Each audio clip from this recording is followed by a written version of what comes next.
It's November 10th, 2008. Barack Obama just won an election, and he travels to the White House to meet with the outgoing president, George Bush. In that meeting, Bush told Obama about a top-secret weapon that the US military had been developing with Israel since 2005, codenamed Project Olympic Games. This weapon was intended to hit one of Iran's most fortified nuclear facilities, buried deep underground, where centrifuges spin uranium to enrich it for use as energy or, with enough spinning, to be used in a nuclear weapon. But this secret weapon wasn't a missile, they weren't planning an airstrike. Instead, it was a computer file, less than a megabyte in size. 150,000 lines of pristine code. This is the weapon that the president had to tell Obama about. This little file had been planted in Iran, where it spread throughout the whole country. But it didn't do anything. It lay dormant until it found its way onto a flash drive that was then plugged in at this underground nuclear facility. And then it spread, finding its way to its final target, this one machine. And then the weapon started working, quietly reprogramming the software to very subtly sabotage these delicate spinning centrifuges, opening a valve to change the pressure, telling the centrifuge to spin a bit faster or a bit slower, all while telling the technicians that everything was working properly. Over time, these subtle manipulations destroyed these centrifuges. This was one of several weapons that the US had planted in Iran using sophisticated computer code.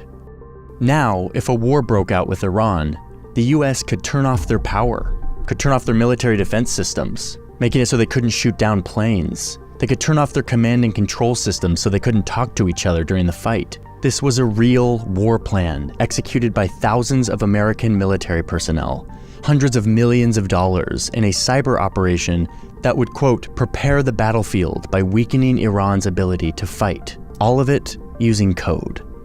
The code that sabotaged the nuclear facility was eventually discovered and named after some of the elements that were inside of these many lines of code, .stub or MRXnet. They called it Stuxnet. Now, this weapon did slow down Iran's progress at first, but it didn't stop them. But what this did do was showcase a new style of war. The use of quiet weapons in the form of a tiny text file that could self-replicate and wreak actual physical damage on an enemy. We call this cyber warfare, and it has become a fixture of modern conflict. Let me show you how it works. We're moving into a new era. People are actually getting killed. Dismantle our communication system. With the click of a button, you can bring down nations to their knees. Before Stuxnet, most cyber warfare was pretty basic. Like in the 80s, you had this situation where an East German hacker broke into some military computers in the US looking for secrets for the FSB, which was like the Soviet spy agency. Or more recently, like in 2007, where Russian hackers attacked a bunch of Estonian websites in the financial, government, and media sectors, shutting them down as retaliation against Estonia deciding to relocate a Soviet monument. These were cyber attacks, but they were pretty weak and unsophisticated, especially compared to what was soon to come. So we live in a weird time. Our information is less secure than ever. And now my phone and my email and my physical mailbox are inundated with stuff I don't want to see. I feel like my information is just leaked out to anyone and everyone who wants it. And this, of course, is a part of today's video, but it also has to do with the sponsor of today's video, which is Incogni. Incogni is a platform that allows you to get yourself off of the lists that data brokers use to get your information. It's really cumbersome and time-consuming to go through the process to be taken off of these lists. The companies make it intentionally hard at times. So what you do is you sign up for Incogni and you give them permission to act on your behalf to go out and request that you be taken off of these data broker lists. There's a link in my description. It is incogni.com/Johnny Harris. When you click the link, it helps support the channel. You get 60% off when you sign up for the annual plan. The annual plan allows Incogni to month after month go and strip you off of these lists so that you can retain your privacy over time. So thank you Incogni for sponsoring today's video. With that, let's dive into this deep, complicated, intense, wild story of cyber warfare. The true power of the internet. Powering the internet generation. I got on the internet. We have to remember that in the early 2000s, most of the world wasn't built off of the internet yet. Internet speeds were getting good, software was getting sophisticated, and computers and their software were becoming the foundation to many big invisible industries like shipping, finance, and energy. And crucially, hackers who had grown up on the internet were getting really good at finding vulnerabilities in these systems, breaking into them, learning to exploit them. Now, how those hackers ended up selling their secrets to the US government in the name of making cyber weapons is the next part of the story. But first, a quick word on software. This thing that runs our modern life, that is mostly invisible, but that is endlessly important. That ensures that you have electricity and that you can access your bank account and do your job. All of this is made possible because of something that looks very simple. Lines and lines of code. They're just basically lists of instructions on how a system should run, what it should do in every circumstance, and who has access to what. But because more and more of the world is run on software, and software contains sensitive information like your social security number or bank account number, whatever, developers build their software like a castle.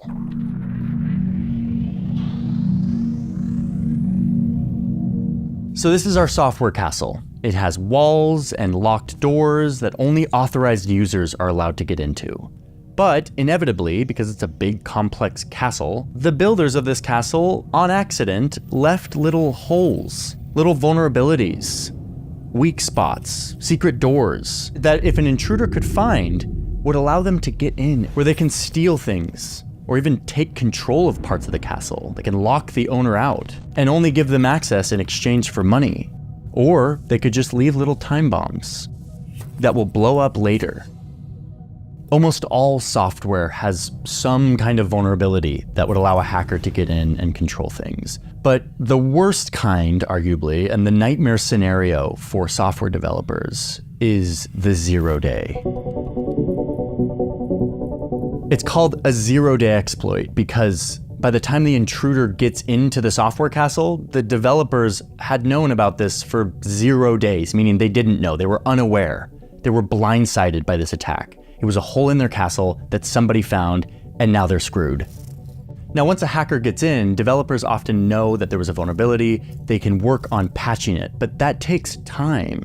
And then, of course, they have to get the users to update their software in order for that patch to actually work. And we all know how kind of annoying that is. A zero-day exploit is a software developer's nightmare, which in turn makes it a hacker's dream. Some hackers will spend their time looking for zero-day exploits in really powerful software, like the software that runs your iPhone, or Google Chrome, or Windows operating systems, or a million other pieces of software that run our world. Some are interested in doing this so that they can get money or passwords, that's the criminals.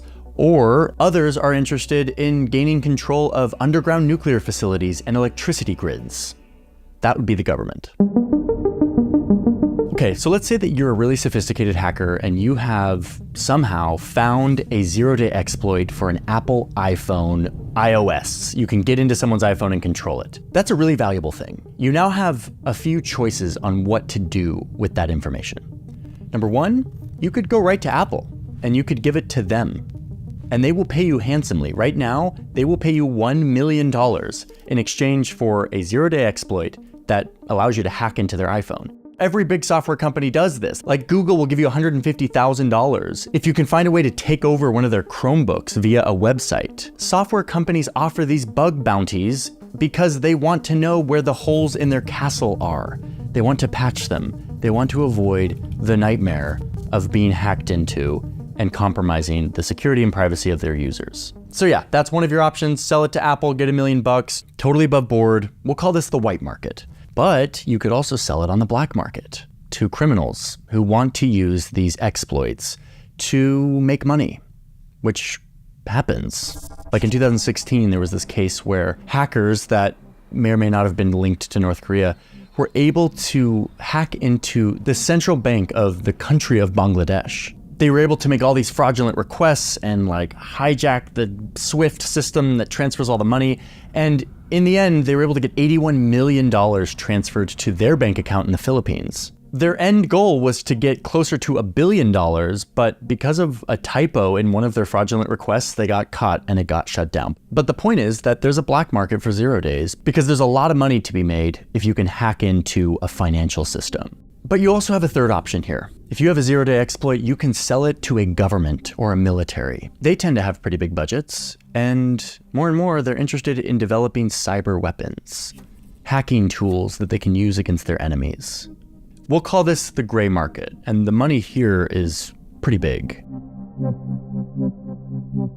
So there's all these middlemen brokers for 0 days, like dealers. There's one Russian 0-day dealer who a few months ago tweeted out that due to high demand, their clients are now willing to pay $20 million, 100 times more, for a hacking tool that uses 0-day exploits that allows them to fully hack an iPhone or Android device. And then they specified that their client is a non-NATO country, which experts basically say is to them saying like, this is Russia. Like our client is Russia. These three markets for 0 days show us just how valuable these little bits of code have become, because they aren't just little bits of code. They are now weapons. They are access to very valuable castles of software. Criminals want them, software companies want them, but more and more governments want them. And this is how the US and Israel built Stuxnet, their big weapon against Iran, using 0 days. Not just one 0-day exploit, but 4. And what Iranian officials describe as an act of nuclear terrorism. And this is the reason why experts and the ex-director of the CIA call Stuxnet a game changer for warfare. Because whenever a country uses a big new weapon, all of the other countries, especially the rivals, realize that they have to match that capability and ideally one-up it. That's how arms race works. That's how nuclear weapons have worked. And that explains the concern of the ex-director of the CIA. This has the whiff of August 1945. 1945 being the year that a nuclear weapon was used in war, thus changing the world and the balance of power between countries forever. Somebody just used a new weapon, and this weapon will not be put back into the box. So by the end of the early 2000s, after Stuxnet, it truly was the beginning of a new era of cyber warfare. In 2012, Chinese-backed hackers broke into the computer systems of over a dozen oil and gas companies. There was an investigation, and the FBI and Homeland Security concluded that the attack wasn't to steal anything or even to sabotage the infrastructure, but rather to, quote, gain strategic access for future operations, meaning to gain leverage over the United States. Investigators said that this was the first time that they had seen anything like this. That same year, an Iranian hacker group attacked Saudi Arabia, Iran's enemy, using a cyber weapon that is kind of like a digital bomb. It was a virus called Shamoon, and it got into the computers of Saudi Arabia's state oil company, wiping their hard drives clean. This thing spread across the company's networks, ultimately wiping data from tens of thousands of computers and rendering them totally inoperable, a huge blow to the company.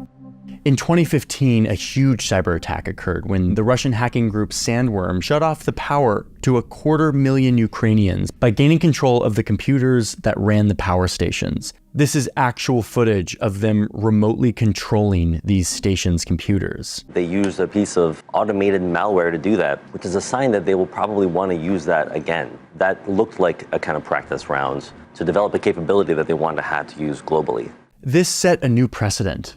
People theoretically knew that cyber weapons could be used against electricity grids, which is like the lifeblood of our economy and society, but it hadn't actually happened until this 2015 attack. These are just a few examples, but they're examples that show how cyber weapons became employed in a war context between countries. It wasn't just hackers trying to steal money. It was countries trying to hurt their enemy, trying to demonstrate their capabilities to deter their enemy, to let them know that they have power over them. A tool of war, of national power. And indeed, in 2010, the US acknowledged this very overtly by adding the US Cyber Command as a new department to the military.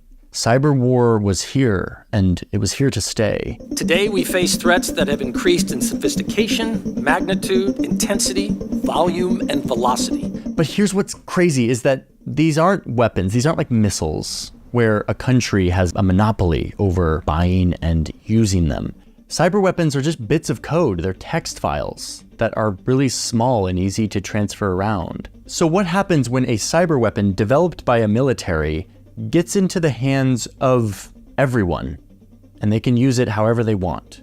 Well, that's exactly what happened in 2016. The DNC has called the FBI after a deleting attempt to hack into voter databases. During the 2016 presidential election, the US was hit with a barrage of cyber attacks. This included the hacking of emails of the Democratic Party, a misinformation campaign on social media, and even an attempted hack of voter registration databases in several states. American intelligence agencies came together, they investigated, and they concluded that this was Russia. It was Russian hackers that were supported and directed by the Russian government itself. And the goal was to sabotage the American electoral system. The Russians were responsible for hacking the DNC.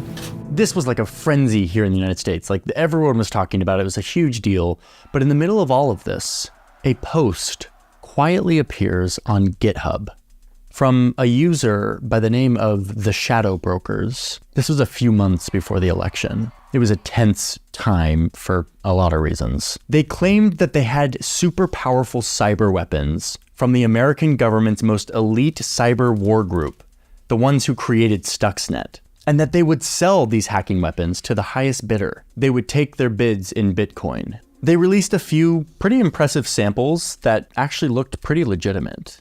They released an encrypted file that said contained more hacking weapons, but you needed the password for it. But they held onto it, posting every once in a while with a trickle of more information and honestly, a lot of like bizarre rants on American hypocrisy and broken English that felt kind of intentional and caricatured. They didn't end up getting very much money and it all looked fairly ridiculous. But then out of nowhere came this post. Last week, the Shadow Brokers be trying to help peoples. This week, the Shadow Brokers be thinking, f*** peoples. They were getting pretty spicy, and indeed, they released this password, this weird password that they said was the password to that encrypted file that they had posted earlier. And when you put that password in the encrypted file, you discover that it is exactly what the Shadow Brokers said it was. 67 files that comprised some of the most sophisticated and dangerous cyber weapons that the NSA had ever created. And among them, the most powerful of the bunch, a tool called Eternal Blue, which allowed hackers to break into and control the Windows operating system, which is what most computers in this world use. Eternal Blue was like an open door. Back to our castle analogy, this was like a door into millions of castles, and the power to spy inside of the castle, to unlock any door, to steal the contents of the castle, to disrupt and break and destroy whatever you wanted inside of the castle, to lock people out of their own castle. Yeah, I mean, this was like a sophisticated military weapon that had just been duplicated and sent to anyone who had an internet connection. And what it meant was that the Shadow Brokers, in all of their like caricatured broken English, were actually legit. They had hacked in to our national security agency, our secret spy agency, and stolen the cyber weapons and sent them out to the entire world. Not just to other governments, but to anyone. So who are these Shadow Brokers and how did they do this? The answer, and the kind of scary thing about cyber war, is that we don't totally know. Experts think that Russia did this to send a very clear signal to the NSA and to the United States at large that, hey, we can do this. We have the power to break into your biggest secrets, and we will release them if we want to. So now, after 2016, we enter a new era of cyber warfare. Stuxnet was a big turning point. The Shadow Brokers and Eternal Blue is our next turning point. From here on, you see a new genre of more sophisticated, more powerful cyber attacks. Barely a month after the NSA's secret weapons leak out by the shadow brokers, a North Korean-linked hacking group uses them to deploy a virus that spreads to nearly every country on Earth within hours, locking up hundreds of thousands of computers, making them unusable, which halted hospital equipment, police departments, governments, and railways in over 150 countries. You're sitting there on your computer and this pops up, saying that your files are locked and that you can get them back, but, quote, you have not so enough time, close quote, and that, quote, you need to pay $300 worth of Bitcoin to do so. Malicious software has been taking computers hostage in an unprecedented worldwide outbreak. This is called ransomware. Basically, you ransom the computer files and you have to pay. This happened in a matter of hours. It was only stopped because a 22-year-old researcher accidentally activated a kill switch baked into the code. So the bigger crisis was kind of diverted. But even still, in just that few hours, as WannaCry was spreading to 150 countries, it caused hundreds of millions of dollars, maybe even billions of dollars of damage and economic loss. This showed us how powerful these NSA weapons could be in the hands of bad actors. And we learned this lesson once again when these same weapons were used by the masters of cyber warfare, Russia. It's the single biggest attack on record. It was June of 2017, the night before Ukraine's Constitution Day, when the Russian hacking group Sandworm deployed an attack that was similar to their 2015 electrical grid attack. But this time, they had the NSA weapons in their hands, so it was a whole new level. This one was called NotPetya. This thing was potent. It spread very quickly, and soon Ukrainians were seeing this scary screen on their computer that literally started with, quote, oops, your important files are encrypted. Perhaps you are busy looking for ways to recover your files, but don't waste your time. Nobody can recover your files without our decryption service. It looked like another ransomware attack, saying that you have to pay $300 worth of Bitcoin in order to get your files released. But meanwhile, it was spreading super fast and wiping everything out in its path.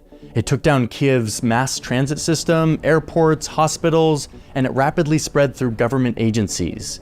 Gas stations and power grids went down, credit cards stopped working, and it shut down almost every ATM machine in the capital. One person who was caught in the middle of this cyber attack described it as, life went very fast from what's new on Facebook to, do I have enough money to buy food for tomorrow? And it's a moment like this that we can really grasp just how fundamental this infrastructure is to our lives. And in this case, there was no kill switch. It was so viral that it spread beyond its target of Ukraine into other parts of the region, hitting the systems of a bunch of companies like FedEx or the shipping company Maersk. And soon tens of thousands of trucks were stuck for days with no computers to guide them. I mean, that's a lot of trucks. And many, many others. It affected tons of companies and agencies and systems, all because of this one virus. Unlike a missile or an invasion, cyber can hide behind this hackery-looking screen. This doesn't look like a state entity. This looks like a hacker doing a ransomware attack so they can make some money in Bitcoin. But that's not what this was. This was a coordinated, sophisticated attack by the Russian government using an American cyber weapon to make it more viral that caused an estimated $10 billion in economic loss and damages. And in the process, really blurring the lines of the rules of war, where usually like, you know what a country did to you and you know how you're supposed to respond, and all of that creates this nice balance of like deterrence. That's kind of the lifeblood of stability in our global order. When you've got these like shadowy, like deniable attacks, it makes it way harder to know how to respond, to whom to respond, and like what's proportional. It just changes our view of conflict, which is why regimes like North Korea or Russia have leaned very heavily on this type of engagement, because as they become more isolated and as their military becomes less effective, this is a way for them to stay relevant, for their enemies to continue to fear them, because cyber is an actual weapon of war now.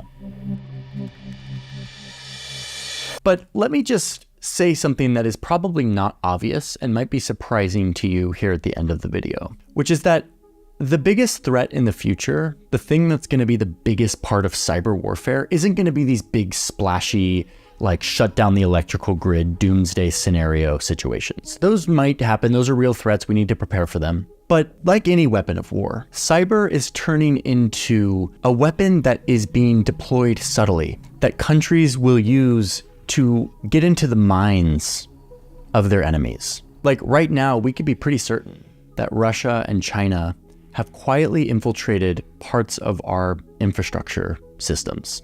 They haven't done anything with that, but they're probably there. At least that's what a lot of analysts and experts think. And that we have probably done the same to them. And that we're all just sitting there with our little time bombs put into our enemy's castle in case we need to use them. And we want our enemy to kind of know that we're there. There's this list that I've been looking at of all of the cyber attacks. CSIS, the think tank that I used to work at, documents these. And I was surprised that I hadn't heard of almost any of them because they're small, but they're frequent. To me, this is the future of cyber warfare. It's not Stuxnet and WannaCry. It's these death by 1,000 pokes, psychological warfare, revealing to your enemy that you have capabilities to infiltrate their systems. And in that sense, cyber warfare starts to look a lot like nuclear deterrence, like a shadowy, hidden submarine with nuclear weapons floating through the ocean somewhere, capable of hitting your enemy. And your enemy knows that. They don't know where it is, but they know that it's there. And any calculation that they make on conflict takes into account that that weapon is there and could be used at any point. This is the weird paradox of war and peace and deterrence. That one of the forces that has kept our world stable and rid of great powers conflict since 1945 has been the fact that we have very powerful weapons all pointed at each other, and therefore we don't use them. Cyber weapons are going the way of that kind of deterrence. Hopefully, they'll never be used in the way that we fear, that the sort of doomsday scenario of like they shut down the electrical grid and they do a full-scale attack. Yes, there will continue to be these moments where viruses spread, and to avoid those, just update your damn software. I hate it as much as you do, but like two-factor authentication, we gotta do it. All this stuff, it's there for a reason, because we live in a new world and we should be prepared for that world. As for the war and the geopolitics of it all, I'm gonna keep an eye on it because one thing in all of this is certain. Cyber is here to stay. It is something we have to think about and understand if we're going to understand the future of war.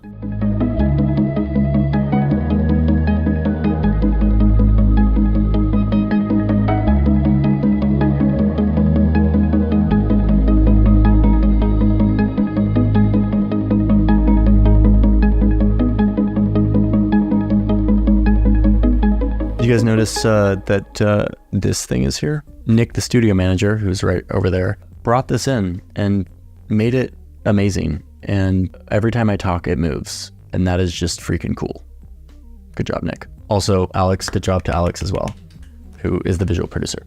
I want to say a giant thank you for all of those who are here, and especially those who are a part of the newsroom, which is our Patreon community.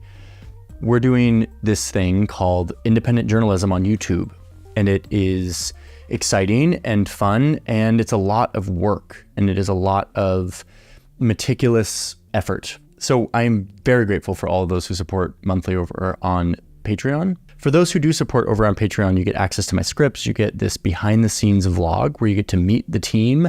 You get to see some behind the scenes action of like what we're up to, including like setting up this set. We like filmed some of this, and like you get to see sort of how it works. You get to meet all of the like creative people who are a part of it. If you're looking for other ways to support the channel, we have a poster that has a bunch of maps on it. I don't know if by the time you're watching this, it is still in print. It could be sold out because we're only doing like 1,000, I think. So go click on the link in the description and see if it's still there, if that's interesting to you. We also have LUTs and presets, which is what we use to color our videos and our photos. And, oh, I don't know if you know this, Tom Fox, who composes all of our music, is now offering all of his music for free for you to use in your videos. That is the thing. You can now use all of the music that you heard in this video, which is like sick synth music that we developed just for this video. This is Tom Fox's synth. You can download it for free, you can use it for free. The caveat is if you use it and you monetize your videos, we will split the revenue 50-50. And if you want to license it for like one of your projects or something, like you're making a documentary, reach out to music@johnnyharris.ch and we license music for your projects. So that's cool. A lot of you don't know, but we launched a new channel. It is called Search Party. It is with my old Vox colleague, Sam Ellis, who is leading out on building this amazing new like news brand that explains geopolitics as well as global sports, which strangely intersect in more and more ways in our modern world. That is Search Party. It is live now. There's loads of videos you can go check out. They're similar to what I do here, but Sam has his own style, his own approach, very good, concise journalism. So go check that out, go subscribe, support that channel. And I think that's it. So yeah, that's it for me. I guess I should say the thing that is strange. Subscribe to my channel. There's some real psychology around if you're not subscribed to the channel, let me tell you that here it matters. Like the subscriber number really matters. And it means that the video has a better chance of doing well, which is the lifeblood of everything we do here, is like getting this journalism out to as large of an audience as possible. So if you're not subscribed, click the button, and yeah, that's it. That's all I have to say. Thank you all for being here. Thanks for watching. We've got a lot more videos coming up, and I will see you in the next one. Bye.